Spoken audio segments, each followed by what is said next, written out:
ሁለት ዘሮች አፈር ውስጥ ቁጭ ብለው ሚስጥር ያወራሉ። አንደኛዋ መውጣት ትፈልጋለች፣ ማደግ ትፈልጋለች እና ከላይ እኮ የሆነ ሙቀት ይሰማኛል፣ ፀሐይዋ ሳትሆን አቀርም፣ ወጥቼ ከዚህ አፈር በላይ ያለውን ነገር ማየት ፈልጋለሁ ትላለች።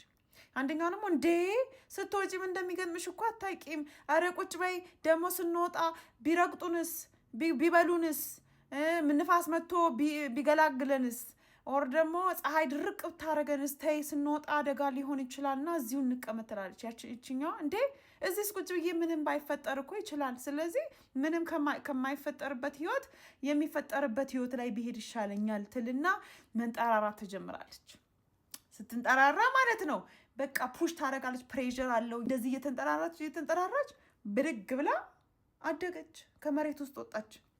ያችኛዋ ደግሞ ፈርታ በቃ ጭንቀት ውስጥ ገባች። ከወጣው እንደዚህ ሊሆን ነው ብቻዬን ቀረው እያለች እየፈራች ዶሮ እየጫረች ታይና እቺ ያልበቀለችዋን ዘር ብልት እዛው ሞተች ቀረች ይባላል። እና ብዙ ጊዜ በፍርሃት የተነሳ ለውጥ ያስፈራናል። ብዙ ሰዎች ማደግ ያስፈራናል።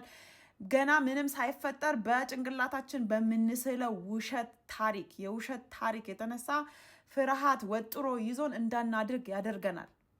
ስለዚህ ግሮዝ ሁልጊዜም አንኮምፈርተብል ነው። ሁልጊዜም ፋሚሊየር አይደለም። ስለምን ኮምፈርት ዞን ውስጥ ቁጭ ስላልን ብቻ ተለወጥን ማለት አይደለም። አንለወጥም ኮምፈርት ዞናችሁን ውስጥ ቁጭ እስካልን ድረስ እና ኮምፈርት ዞናችሁን ልቀቁ ለማለት ነው። ውጡ፣ እደጉ።